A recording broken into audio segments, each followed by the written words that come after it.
That assembly had been loaded with an enormous burthen. The king had been precipitated from his throne, and the monarchy existed no longer. The republic had been established without consulting the people, and the king had been put to death because his existence was troublesome to the assembly. The members soon became few, and they were composed of elements too hostile to one another to be able to direct affairs securely and rapidly. They enacted, therefore, among themselves a government called the Committee of Public Safety that was to superintend the general administration of the country and to direct the exertions of France against her foreign enemies. They instituted also a Committee of General Safety that was to suppress the attacks of interior foes. The successes of the Vendéans and of the Allied armies carried these two committees beyond all reasonable ideas and made the convention feel that it must conquer or die. Defense was maintained with all the force and energy that personal safety and revenge can inspire. The excellent direction given to the armies, which they followed with admirable courage, preserved France from a foreign yoke, but the progress of civil war and the secret exertions of the royalists could scarcely justify the massacres and the horrible tyranny under which the country groaned for so long a period. The rulers of the assembly will remain forever loaded with the odium which their barbarous government, of which history does not present another instance, will excite among future generations. Of all the lessons given by the history of human passions, there is one especially in which the moralist must insist with force. I mean the impossibility which the most honorable men will ever experience of stopping, if once their passions draw them into the path of error. Surely, if a few years before so many crimes were committed, they could have been pictured before the eyes of the most barbarous among their perpetrators. I fear not to say that all, even Robespierre himself, would have recoiled with horror. Men begin by caressing theories. Heated imagination presents them as useful and easy of execution. They toil. They advance unconsciously from errors to faults, and from faults to crimes, till the contaminated mind corrupts sensibility and adorns by the same name of state policy the most horrible outrages. It must, however, be acknowledged that several of those men felt justified and perhaps encouraged by the praises which historians of all ages have lavished on the scourges of humanity. The pulpit itself has not been able to avoid so fatal a folly. Every schoolboy has learned by heart the beautiful picture of Cromwell drawn by Bossuet. A man was found, etc. What ambitious mind can hesitate on the road to crime when he reads such praises written by the first of sacred orators? The Cardinal de Richelieu found a defender in the grave and wise author of L'Esprit des Lois, the spirit of the law. His cruelty, his thirst of blood and revenge are considered by most historians as the workings of a superior mind, or at least as a proud contempt for humanity. The memory of that man has perhaps done more harm to France than his genius did her good. That execrable maxim, the dead never rise again, is written in letters of blood throughout his history, and I have many reasons to believe that the rulers of the convention had chosen him for their model. The horrible system of killing one's enemies instead of subduing them, and of reigning by the aid of terror, is convenient to cowardly and narrow minds. But men of elevated genius follow other maxims. They know that scaffolds are but indifferent means of government. Henry IV was the most indulgent of sovereigns, and he made himself popular by gaining the affections of everyone. Once he gave way to a fatal and sanguinary policy.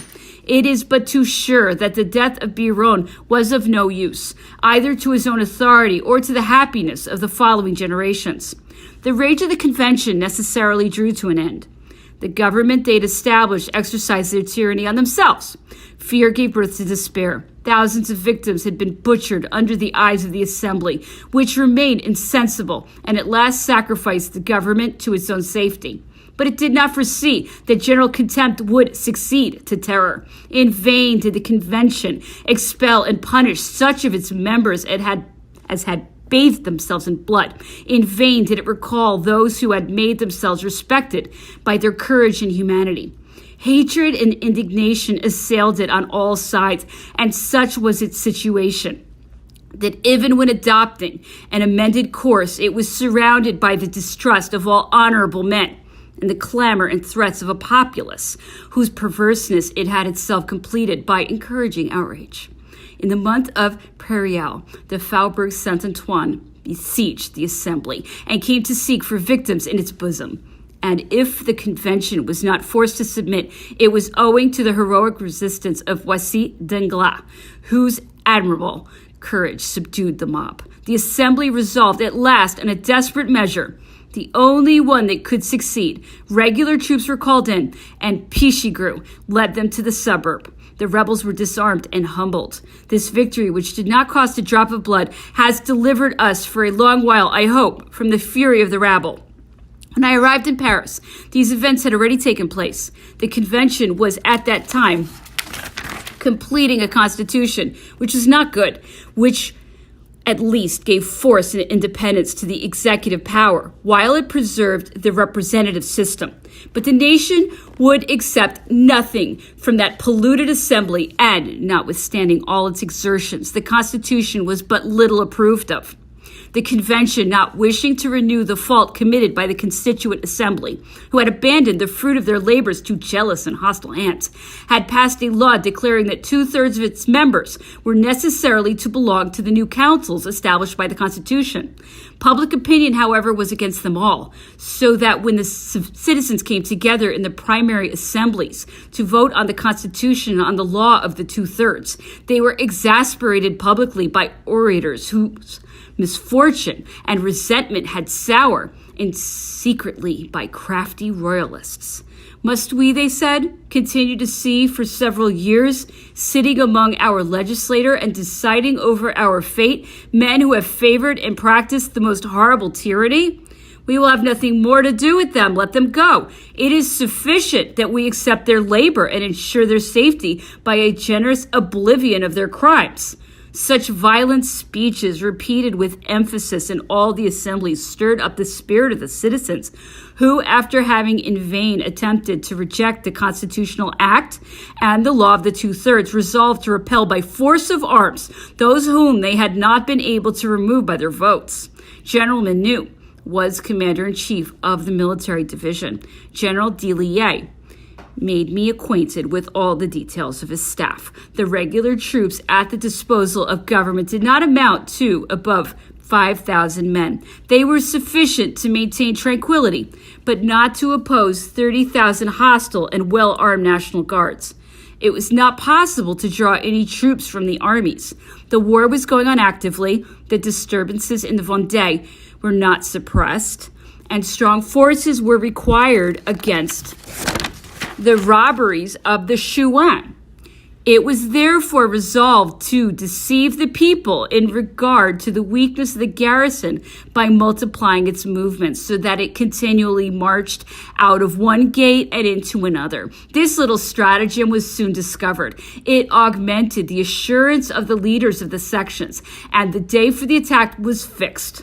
On the evening of the 12th of Vendémiaire, 2nd October, several battalions of National Guards had taken up arms. Those of the Petit Père and the Filles Saint-Thomas assembled in the Rue Vivienne. General Menou surrounded them with regular troops and summoned them to disperse. He might have forced them to do so without engaging in a battle, but an orator stepped out of the ranks and began to harangue the general with a warmth which he communicated to his comrades. Menou had the weakness to listen to him and even to answer him.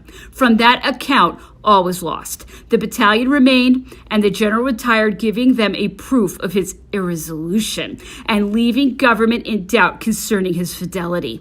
The convention felt that such a man might ruin its cause. The command was taken from him during the night and given to the deputy Barras. A commission of public safety was also appointed, to whom very extensive powers were given. Barras was a man of resolution and had greatly contributed to the fall of Robespierre on the 9th of Thermidor. Having been a commissioner of the convention with the Southern Army in 1793, he had remarked a young officer of artillery whose courage and advice had a great influence on the retaking of Toulon. This young man, who after the 9th of Thermidor had been dismissed by one of his former comrades called Aubry, a member of the convention, had come to Paris a few months before, where he was soliciting, without success, his restoration to his rank of general brigade. Vexation and disgust had, it was said, made him at last seek permission to go at the head of a troop of cannoneers to serve among the Turks, to teach them the maneuvers of artillery. He was ready to set off when Barras sent for him and presented him to the committee, who consulted him on the difficulty, which they were resolved to get out of at any price. The members of the committee agreed with one another on one point only, that is to say, that all was lost if the sections gained the victory. Civil war would then extend its ravages all over France, and nobody could calculate its consequences. On the other hand, they could not bring themselves to fire upon the people.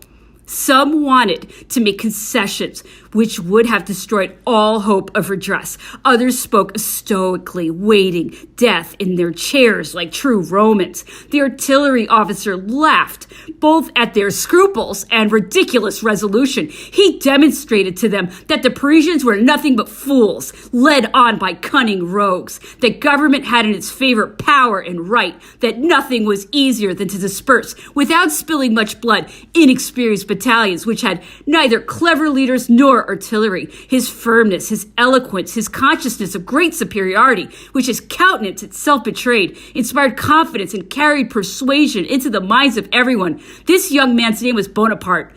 The command of the artillery was given to him, and he was left master of all the arrangements for the defense. He immediately assembled the officers and made himself sure of their obedience. He then placed 2 cannons at the entrance of the Rue Saint-Nicaise, another facing the church of Saint-Roch at the bottom of the Petite Rue du Dauphin, 2 more in the Rue Saint-Honoré near the Place Vendôme, and 2 facing the Point Royal on the Quai Voltaire.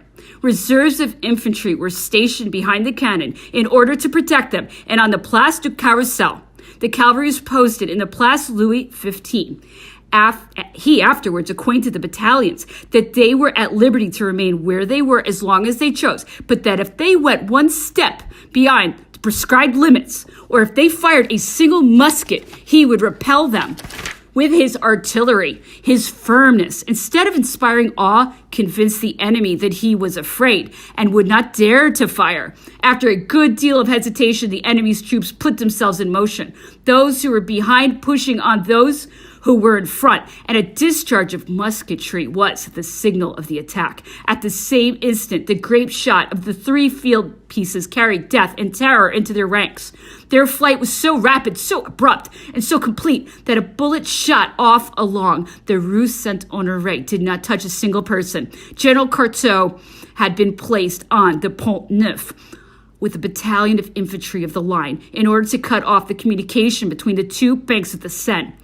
I was sent to carry him in order to stand firm, but he had already retired under the garden of the Infant, and the columns of the sections appeared already on the Quai de la Monnaie, with a view to make themselves masters of the Point Royal, and attack the Tuileries from that side. The general who commanded at the foot of the bridge sent them word not to advance any farther. They took no heed of it, and received a discharge of the 2 cannons, after which they dispersed. That was enough to make the citizens tired of fighting, but the most determined among them, whose fear had subsided when they imagined the danger distant, wanted to resume the attack. They had made themselves masters of the Palais Royal, and like madmen, fancied they should be able to defend themselves there. Luckily, night brings counsel. In the morning, the leaders put themselves in safety, and the rest went home. Peace was signed next day, and order was reestablished. I do not think that the regular troops lost more than 4 or 5 men. On the part of the sections, the loss was more considerable. By the most exact calculation, it seems to have amounted to 40 killed and about 200 wounded. This will not appear exaggerated if we consider that the steps of the church of Saint-Roch were covered with people, that the cannon fired in that direction was at no more than 60 paces distant, and that the battalion of the Rue Saint-Honoré filled the whole space to a great depth. The command of the Parisian army was entrusted to General Denican, a man almost unknown, even in the ranks, where he had served for some time, and whom the Restoration did not bring into distinction. Government felt that a too severe inquiry on this affair would only contribute to exasperate the minds of the public, and that they ought to enjoy with moderation a victory which had been bought at the price of so much blood. A court-martial was nevertheless instituted with a view to frighten the leaders, but they were all acquitted, with the exception of one unfortunate emigrant named Lafont, who had got secretly into Paris in order to intrigue in favor of his employers, and who had made himself conspicuous by a very violent behavior. He was sentenced to death, but even he would have to be saved if his intense devotion to the cause of the Bourbons had not made him reject all the means he might have used to avoid his condemnation. The Royalists have pretended of late years that this insurrection of the Parisians was a generous effort attempted in favor of the Bourbons. I declare that this is not the fact. I was placed in the most favorable position for observing the passions and intrigues which brought about the unfortunate catastrophe of the 13th of Vendémiaire. I was acquainted with several honorable men who had taken part with the sections, and I saw neither in the people nor in their leaders any wish for the return of the Bourbons, much less a plan for recalling them. The death of the king was deplored by all sensible men, but liberty was beloved. Hatred of the convention was carried to the highest pitch on account of the horrors with which that assembly had visited the country. I questioned the most violent as to what they wished to establish in the place of expiring government. Their answer was, "We will have nothing more to do with them. It is the republic we wish for. We want honest men to govern us." No one went farther than this. It is true that some insinuations were made in the sections in favor of the royal family, but so feeble, so ambiguous, that very little attention was paid to them. No one thought of pronouncing the name of that family. I have no doubt that, if the sections had triumphed, the attempt would have been more direct and more bold. Perhaps it would have succeeded, but then civil war would have broken out on all sides. And if 18 years later, with the aid of all Europe, the Bourbons were unable to maintain themselves on the throne, what would have been their fate at a period when France, not yet accustomed to the yoke, was animated by republican habits and ideas and uncurbed energy? 2 days after the 13th of Vendémiaire, Barras introduced to the convention all the generals and officers of the staff who had contributed to save that assembly. General Bonaparte was there, but he mingled with the crowd. When Barras, in his speech, pronounced his name with compliment, those who surrounded him wanted to make him advance to the first rank. He pushed them aside with a look of ill humor and diffidence, which pleased me. There was in his actions less of pride than a delicate feeling of propriety. He was ashamed to be praised for such a victory. Besides, it is certain he felt no great esteem for those in whose favor he had fought, and who were thus lavishing their applause on him. The convention hastened to put an end to its stormy session so fatal to humanity, but still so memorable from the incredible vigor with which it saved France from a foreign yoke. The reins of government were delivered into the hands of the Directory. General Bonaparte was made commander-in-chief of the 1st Military Division and of the city of Paris. One of the first measures that were taken by the new government was a disarming of all the citizens of the metropolis. They delivered up their arms without much regret. The trial they had just made of their strength was not of a nature to inspire them with great confidence in themselves. This measure was executed with great vigor. Swords and sabers were comprehended in the general confiscation. The widow of General Beauharnais was going to deliver up to one of the commissioners entrusted with these orders the saber of her late husband, when her son Eugène, then scarcely 13 years old, seized the weapon and declared that they who wished to have it must first take his life. The commissioner consented to leave it to him, provided he got permission from the general-in-chief. Eugène flew to his house. The deep emotion the child evinced, his name, his interesting appearance, the ardor and simplicity with which he expressed his wishes touched the general. He embraced him, allowing him to keep the dearly beloved sword, and visited Madame de Beauharnais. She was young, amiable, and more than pretty.